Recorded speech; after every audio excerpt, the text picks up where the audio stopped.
question that is very often discussed and debated is whether vaccines contributed or not to the eradication of diseases. Many people, even if they talk about the dangers of vaccines, will mention, they'll preface, vaccines have saved us from all these diseases that were killing us. And I actually believed that for a long time.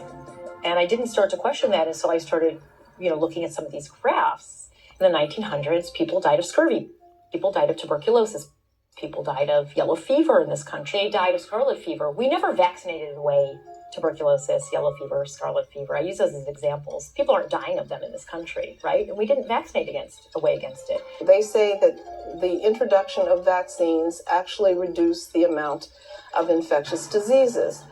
But if you go back to the beginning of the century, you will really see that the thing that was reducing infectious diseases was an improvement in diet, an improvement in sanitation, an improvement in education, the environmental things that were improving as a result of improving economies. The number of infectious diseases were going down. Many of the infectious diseases were already 90% reduced when the vaccines were introduced.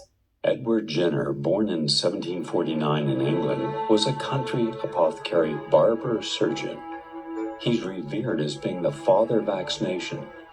Jenner formulated the idea of vaccination after a rumor he heard amongst the dairymaids that those who got cowpox were protected from smallpox. In order to test the theory, on May 14, 1796, he removed some fluid from a dairymaid named Sarah and then injected into the arm of James Phipps, a healthy 8-year-old boy. Phipps contracted cowpox, and 6 weeks later, Jenner injected him with smallpox, in which he took the fluid from an actual pox. When James did not come down with smallpox, Jenner concluded that cowpox protects the human constitution from the infection of smallpox. This indeed is the entire basis upon which the entire field of vaccination rests. Populations who were highly vaccinated against smallpox with the cowpox vaccine developed terrible epidemics at times when they were between 95 and 100% vaccinated. This was occurring in a town in England called Leicester, and 95% of the people in that town were vaccinated. So the leaders of that town decided to take matters into their own hands, and they stopped vaccinating.